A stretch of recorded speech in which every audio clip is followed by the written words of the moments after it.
दोस्तों, आपने आज तक यूपीएससी सिविल सेवा परीक्षा क्रैक करने वाले कई उम्मीदवारों की सक्सेस स्टोरी पढ़ी होगी, लेकिन आज हम आपके लिए एक दो भाइयों की सक्सेस स्टोरी लेकर आए हैं जिन्होंने एक साथ यूपीएससी की सिविल सेवा परीक्षा पास की और दोनों ही भाई आईएएस ऑफिसर बन गए। यहाँ तक कि इत्तेफाक देखिए कि दोनों भाइयों की रैंक भी आगे पीछे आई है, जैसे मानो दोनों ने परीक्षा में एक जैसे आंसर लिखे हों।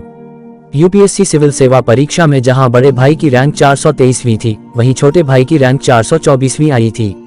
इतिहास में शायद ही आज तक दो भाइयों व बहनों ने ऐसी रैंक प्राप्त की होगी। यूपीएससी टॉपर हमेशा कहते हैं कि पूरी तरह समर्पित और फोकस्ड होकर तैयारी करें। यूपीएससी की यात्रा बहुत लंबी होती है, इसलिए कई बार उसमें बहुत सी समस्याएं आती हैं, लेकिन आपको हतोत्साहित नहीं होना है। अपने टारगेट पे नजर बनाए रखिए, स्थिति चाहे जैसी भी हो।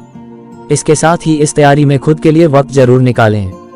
अपनी हॉबी फॉलो करें, कोई स्पोर्ट्स खेलें, कुछ बेहतर देखें, कहीं घूमें और खुद को वक्त दें, जिससे कि बिना थके हुए लंबे समय तक तैयारी कर सकें। दरअसल हम बात कर रहे हैं राजस्थान के झुंझुनू जिले के रहने वाले दो भाइयों पंकज कुमावत और अमित कुमावत की, जिनके पिता सुभाष कुमावत पेशे के एक दर्जी थे, लेकिन अब वे दो अफसर बेटों के पिता भी हैं। बता दें कि पिता सुभाष कुमावत की एक छोटी सी दुकान थी, जहां वे सालों से कपड़े सिलने का काम किया करते थे। घर के आर्थिक हालात कुछ अच्छे नहीं थे, इसी कारण दोनों भाइयों को इस मुकाम को हासिल करने में काफी संघर्ष करना पड़ा था। उन्होंने आर्थिक दिक्कतों का सामना करने के बावजूद कभी हार नहीं मानी, बल्कि दोनों ने अपनी किस्मत पलटने के लिए जमकर मेहनत की और इसी का नतीजा था कि दोनों भाइयों ने एक साथ दो बार यूपीएससी सिविल सेवा परीक्षा क्रैक कर डाली।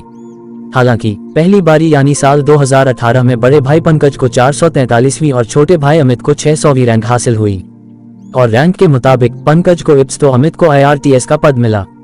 बता दें कि दोनों भाइयों ने यह सफलता बिना कोचिंग की मदद के हासिल की है।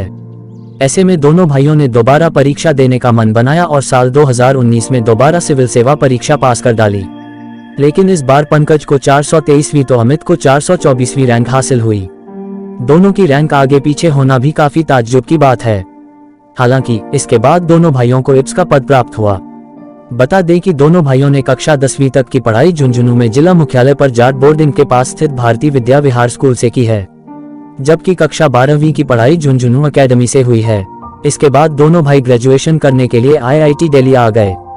दोस्तों, सिविल सेवा बहुत ही चुनौतीपूर्ण नौकरी है, इसलिए इसमें आने से पहले से ही तैयार रहिए। यहाँ सरकार से लेकर आम लोगों तक को आपसे बहुत उम्मीदें रहती हैं, इसलिए सिविल सेवा के पहले और बाद के जीवन में बहुत अंतर होता है। बस कोशिश करते रहिए और बेहतर बनते रहिए। कहते हैं कि सिविल सर्विसेज का लक्ष्य समाज की सेवा तथा उसके संपूर्ण विकास का होना चाहिए। दोस्तों, आपको यह कहानी कैसी लगी कमेंट बॉक्स में जरूर बताएं तथा ऐसे ही और अपडेट पाने के लिए चैनल को सब्सक्राइब करें और प्रमोट करें।